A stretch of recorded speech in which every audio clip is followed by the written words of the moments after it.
ሁለተኛ ላይ ደግሞ ይሄኛው ሄኖክ ድንቁ የምትባል የኦሮሞ አንደኛ ቀንደኛ ጠላት እንዴት ናችሁ? ቴዲ አፍሮ የዘፈኑ ሎጎ ኢቶሪካ ብሎ ሲሰይመው መሀል ላይ ምን እንዳለ አስተውላችሁታል አይደለም? የአክሱም ሐውልት አለ፣ ከስሩ ደግሞ የአፍሪካ በክብ የአፍሪካ ስዕል አለበት፣ ከላይ የአክሱም ሐውልት ነው ያለው አይደለም? አንተ ማን ስለሆንክ ነው የአክሱምን ሐውልት አንስተህ ባዶ አድርገህ ሎጎ አሰርተ የለበስከው? ካሚቾ ጋራ የጁጁትሱና ዜሎ ማርሻል አርት ጨዋታ ላይ በሴቶች 10 ሚሊዮን ብር ኮላውት ያጋፋለ ልጅ ነች። ኦፕራሽን ስትደረግ እኮ ነው የየብዬ እኮ ሰው ቤት እኮ ወድቅ ያለው ልጄን ህይወት ለማዳን ወላሂ ሰው ፊት እኮ ተደፍቻለሁ። ወላሂ ልጄ ልትሞትብኝ ነው ብዬ በእውነት አባትዬ ለእሷ ብር እንዳሰጧት። አንቺ ላም ወይዬ ላም 60 ምናምን ሺህ ብር ገብቷል። አንተ ኧረ ከዛ በላይ ነው። 60 ምናምን ሺህ ብር አያልኩም። ስንት ነው? 500 ሺህ ነው። ላም ፕራውድሊ ላም አያም ላም ኮልሚ ላም እንደውም ስሜን ቀይራለሁ። ኮልሚ ደብተራው አለ አይደለ? ደቤክሲ እኔ ደግሞ ኮልሚ ላም። የላም ያህል ዋጋ የለህም እኮ ማርያ አንተ ቆዳ። ኧረ ናቱ እስኪ ኮፍያሽ ልሞክራት። አንዴ ለቀቀው። መቼ አሪፍ ነው። እስኪ አምጣው መነጽር። ኧረ አንተ መነጽር እኔ ወርድልሃለሁ እኮ ኖርማል ነው ትሞክራለህ። እኔ እኮ አሁን ይዞበት ይሮጣል ብዬ ጠብቄ ነበር። That one there was a violation. Personally, I wouldn't have it. ማግባት የምፈልገው ገላዬን የሚያጥበኝ፣ ፀጉሬን የሚያጥበኝ፣ ፀጉሬን የሚያበጥርልኝ፣ ገላዬ ሎሽን የሚቀባልኝ።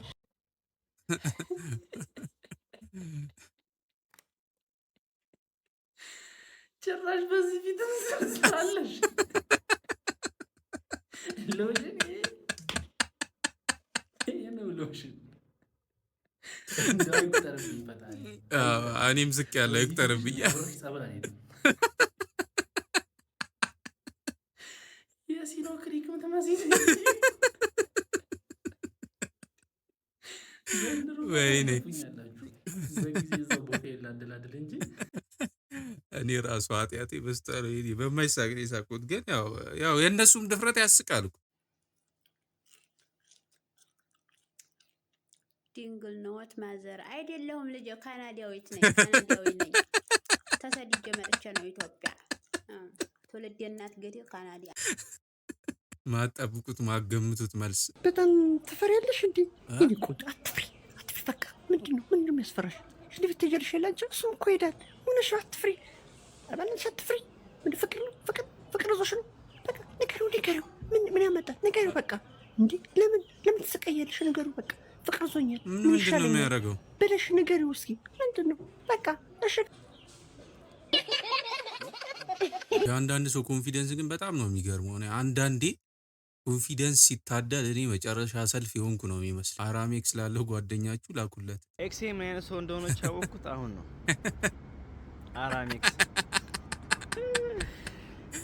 አራሜክስ ደግሞ እኮ አንሊሚትድ ዴሊቨሪ አላት።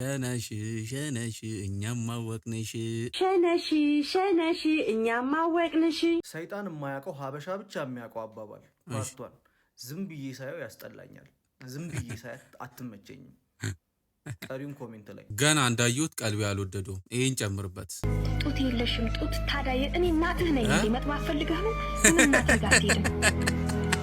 ፕላስቲክ ሰርጀሪ ያሰራ ወይ ራስህ ላይ ጡት ያን ያህል በጣም ፍላጎቱ ካለ የጡት ለካያ ብሎ ነው። ካያ እኮ ታዲያ በእድሜው እኮ ጨርሷል እኮ። ጡት የሚያስፈልገው ለህፃን ልጅ ነው። ማነው ያለው?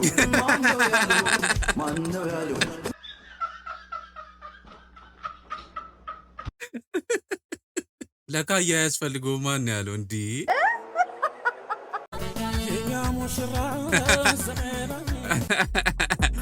ኧረ በለ ዋው ሰርግ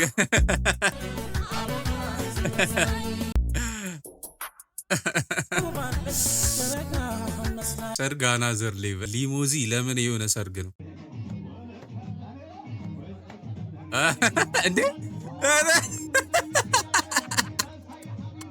እንዴ ሄደኩ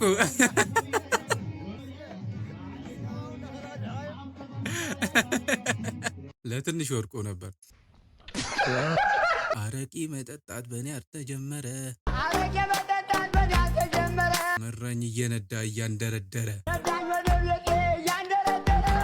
ወንድ ፌንጣ ሴቷ ፌንጣ ላይ ወጣባት ወረደባት። እኛ ምን አገባን? ስለ ፌንጣና ጉንዳን አካል ክፍል መማር አንፈልግም። የተማሪዎች ተቃውሞ ቀጥሏል። ከተማሪዎች ህይወት ጋር የማይገናኙ ጥቅም አልባ የትምህርት ዘርፎችን ለመዝጋት የኢትዮጵያ ትምህርት ሚኒስቴር ከትላልቅ ፕሮፌሰሮች ጋር በዛሬው ዕለት ስብሰባ አካሂዷል። የስብሰባው አጀንዳ ምን ነበር? ፕሮፌሰር እውቀቱ ደሞዜ በተለያዩ አካባቢዎች እንግዲህ በትምህርት ጉዳይ ላይ እኛ መማር አንፈልግም፣ ከህይወታችን ጋር አይገናኝም ያሉ ተማሪዎች በዝተዋልና ስለዚህ ሀሳባችሁን ትሰጡኛላችሁ ማለት ነው። የመጀመሪያ ሀሳብ እሺ፣ በዚህ ስርዓተ ትምህርት ውስጥ መካተት የለባቸውም ብዬ የማስበው የፌንጣ አካል ክፍሎች ነው። ለምሳሌ እግር፣ ክንፍ፣ አንቴና ምን ያደርግኛል? ኤፍኤም አላዳምጥበት ምን ይሰራልኛል? በጣም ግርም እኮ ነው የሚለው። ወንድ ፌንጣ ሴቷ ፌንጣ ላይ ወጣባት ወረደባት። እኛ ምን አገባን? የፌንጣ ትምህርት ለእኛ ሳይሆን ለቻይኖች ነው የሚያገለግለው።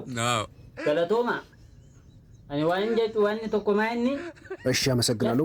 በጂኦግራፊ ትምህርት ላይ መሬት ትዞራለች ይባላል። የመሬት መዞር አለመዞር ከኛ ህይወት ጋር ምን ያገናኘዋል? መሬት ዞሮችም አልዞሮችም ህይወት ይቀጥላል። መሬት ስለዞሮች አሜሪካ እንገባም። መሬት ትዞራለች አትዞርም እያልን የተማሪን ጭንቅላት ከማዞር ውጪ ምን ጥቅም አለው? ስለዚህ ትምህርት አያስፈልግም ብዬ አስባለሁ።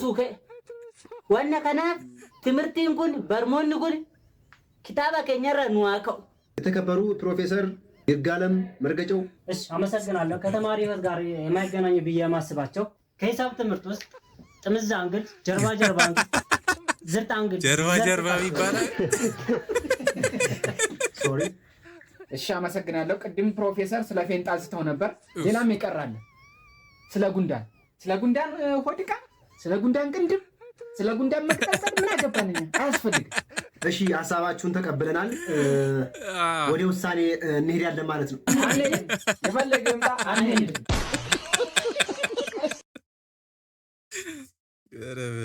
የሚመለከተንና ማይመለከተን ትምህርቶችን እየለየን ሁሉንም ማግበስበስ አስፈላጊ አይመስለኝም። ሰው ሁሉ ያማኛል፣ ማማት ልማዱ ነው። አረ እግር ይብሉ። ሌላም ካለ ይጨመርላቸው። እንደውም ይሄ ያንሳል።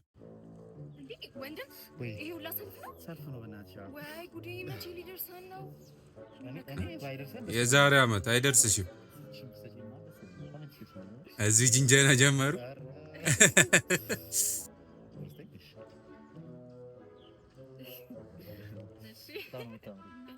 ይሄ ሁሉ ሰልፍ ነው? አዎ ሰልፍ ነው። በእናትሽ መቼ እንደሚረሳን አላውቅም። የኔ ፍቅር ደከመኝ ሰልፍ። ኧረ በለ ሪሌሽንም ጀምረዋል።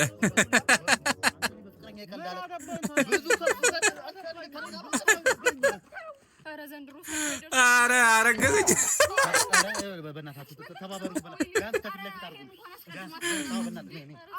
ኧረ ወይኔ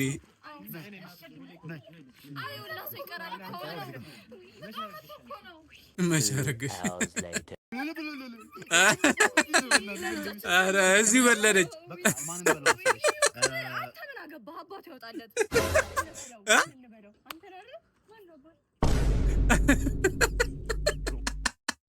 ይህ ታክሲ ሰልፍ እኮ በዚህ አካሄዱ ከቀጠለ በቃ ከባድ ነው የሚሆኑ። ኦቪ ኤክስክ ዶክተር ናት እንዴ? ከየት መጣሽ? ዶክተሩ የለም እንዴ? ዶክተሩ ለምሳ ስለወጣ እኔ ነኝ መርፌውን የምወጋ።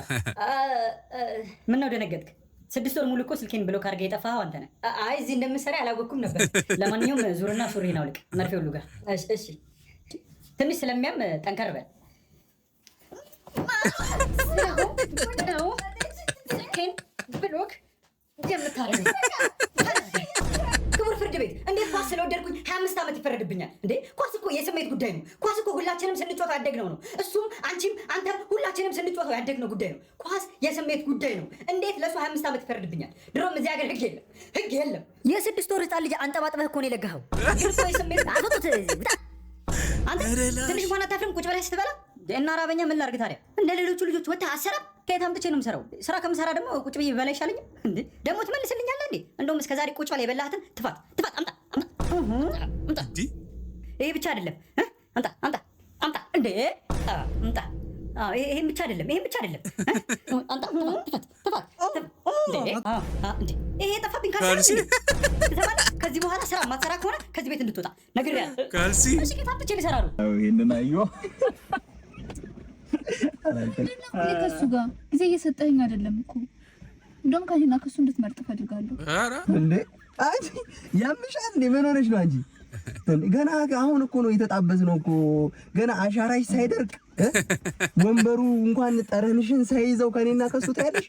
አንድ ያለኝ ሀብቴ ጀለሴ እኮ ነው በታመም የሚያስታምመኝ ገብቶሻል አይደለ? ብቸገር የሚያበድረኝ ጓደኛዬ እኮ ነው። ከስንት ጊዜ አብሮ አደጌ ጋር ከኔና ከሱ እየመረጥክ ነው ወይ? ምርጫ ውስጥ አይገባም። አዎ እዲ እጂ ዮቪ ትራንስፖርት ያለበት ሁኔታ ለምን ሰልፍ ነው? የታክሲ የዳቦ ሰልፍ ድረስ እንግዲህ ነዳጁ የለ። ይገርምሻል፣ ባለፈው ሰልፉ መኝታዬ ጋር ደርሶ ተኝቼ ነው የተሰለፍኩት። ኧረ እባክህ። አዎ የኔ ቆንጆ ታገቢኛለሽ? እዚሁ ትዳር ሊመሰርቱ ነው። ስላደረግሽ ነበር እዚሁ ሰዓቱ ነበር።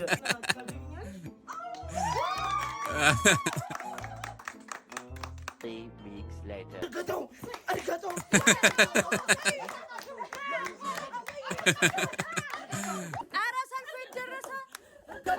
ረሱት ትንሽ ወደፊት ጠጋ። ቢያንስ ከግቢ ልንወጣ ነው። መንዝ ሊተር አይዞሽ በርጄኔ እናት አይዞሽ። እንደ ቀልድ 9 ወር ሞላን አይደል? ስሙን ግን ማን ልትሉ ታሰባችሁ? ናፍጣም በለው እንዴ? አሰለፈች በሏት አሰለፈች።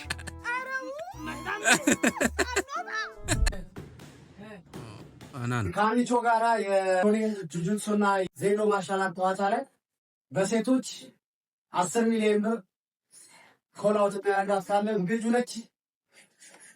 ትጋጠም የሚል ካለ ኮመንት ይጻፉልና ከፀዮት አበበ ጋር ብትጋጠም አሪፍ ነበር። አርቲስት ለአርቲስት ይገጥማል። አሪፍ ነው። እንደውም 10 ሚሊዮን ያንሳል። እንደውም ለእናንተ ጨመር አድርጉ 12 15 አድርጉት።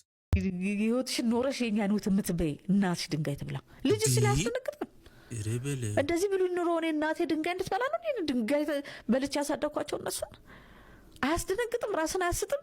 ወደ ብድግ ብዬ ተነሳሁ። አንቺ እኔና ዝም ያልኳትና ስነሳ ትንሿ ብድግ ብላ ምን አባሽ እናርግሽ ልትበይን ነው ወይ? ትንሿ ራህመት የወሽመጥ ያውን ሆዴ ቆስሏል። ጉምድ ራህመት ዞር በይ በእናትሽ። ያቺ አድራ ውላ ነበር የመጣችው። ሀያት አድራ ውላ ነበር የመጣችው።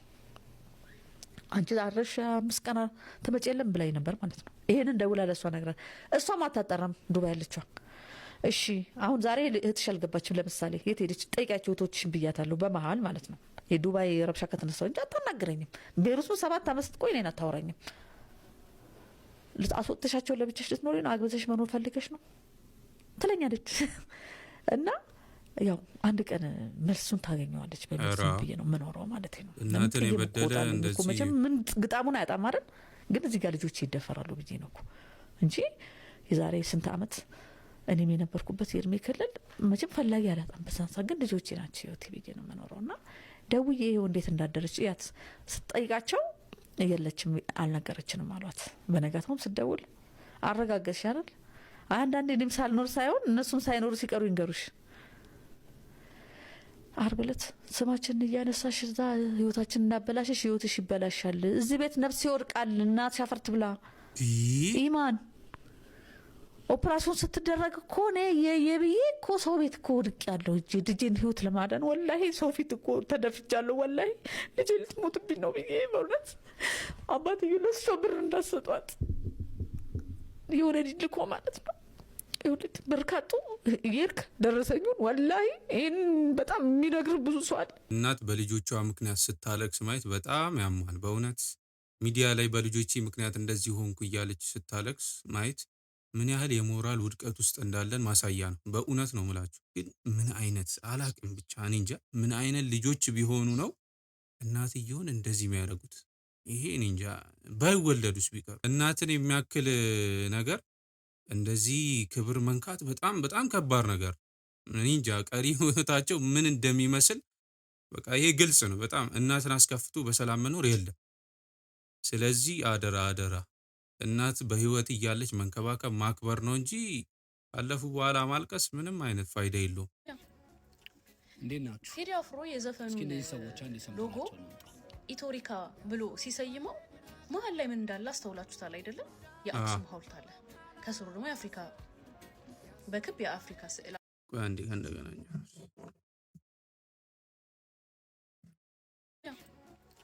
እንዴት ናችሁ? ቴዲ አፍሮ የዘፈኑ ሎጎ ኢቶሪካ ብሎ ሲሰይመው መሀል ላይ ምን እንዳለ አስተውላችሁታል አይደለም? የአክሱም ሐውልት አለ። ከስሩ ደግሞ የአፍሪካ በክብ የአፍሪካ ስዕል አለበት። ከላይ የአክሱም ሐውልት ነው ያለው አይደለም? አንተ ማን ስለሆንክ ነው የአክሱምን ሐውልት አንስተህ ባዶ አድርገህ ሎጎ አሰርተ የለበስከው?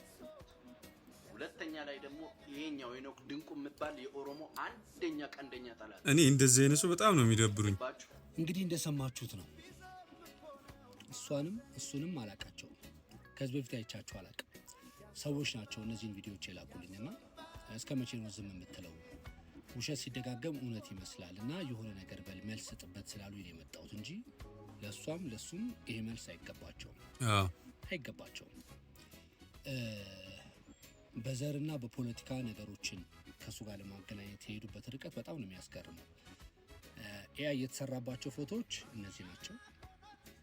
ጭራሽ በኤአይ ነው እንደዚህ የሚፈርዱት። ፎቶዎቹ ደግሞ እነዚህ ናቸው። ሲታዩ እሱም ከ30 ዓመት በላይ ይመስላሉ። ምን እድሜ ምን ይሰራ ይሁን ኦሪጂናል ፎቶ ለይተው ምንም የሚያውቁት ነገር የለም። ባይሆን ሸርቱን ለብሼው እንኳን ቢሆን ስማይ ራይት መብቴ ነው። ቴዲ አፍሮን በጣም የምንወደው የምናደንቀው አርቲስት ነው። ስለዚህ መብቴ ነው። ለዚህ ለማይረባ ላይክ ለፎሎወር ብላችሁ በዚህ ልክ ዘቅታችሁ ወርዳችሁ የማይሆን ነገር መስራት ህዝብን ከህዝብ ጋር ለማጋጨት። በነገራችን ላይ ሰዎች እንዲጠሏችሁ ማድረግ ይችላሉ። እግዚአብሔር እንዲጠላችሁ ማድረግ ግን አይችሉም። በፍጹም አይችሉም። እና ሰከን ብላችሁ ነገሮችን ለማየት ሞክሩ። ኮሜንት ላይ የምትራኮቱ ሰዎች መጀመሪያ ኤአይ ነው ኦሪጂናል ነው ምናምን የሚለው ነገር መጀመሪያ ለዩ። እነዚህ መለየት ሳይችሉ ቀርተው የመጣላቸውን መተው እዚህ ጋር ሲያወሩ ሁሉንም ነገር ተቀብላችሁ እንትን አትበሉ፣ አትንጫጩ። ይሄን ለመናገር ነው። አመሰግናለሁ። ሰውን ክሪቲሳይዝ የምታረጉ ሰዎች እንደዚህ ቲክቶክ ላይ የሆነች ፎቶ ምን አርጋችሁ እንደዚህ የምመጡ ስፔሻሊ ማለት ነው። ዝም ብላችሁ ሰውን አጣችሁ። በእውነት ሰውን ዝም ብላችሁ አጣችሁ። አንዳንድ የምትሰጡት ምክንያት ራሱ ምንም አይረባ ምክንያት ወይ ምክንያት የላችሁ ወይ ማስረጃ የላችሁ። እኔ እንጃ ምን እንደምትሆኑ አላውቅም። ግን ደግሞ ሁሉ የሚገርመኝ እነሱን የሚከተሉ ሰዎች ይሄ ምክንያታዊ ያልሆኑ ሰዎች የሆነ የመንጋ ሰዎች ናችሁ ማለት አሁን መረጃ ሳታጣሩ የተባለውን ሁሉ ምታሙ። እንደዚህ አትሁኑ። የመረጃ ሰው ሁኑ። 21ኛው ክፍለ ዘመን ላይ ነው። ሁሉ ነገር በእጃችሁ ነው። ኤአይ አለ ምን አለ አታጣሩ። ዝም ብላችሁ ሰውን ከምትተቹ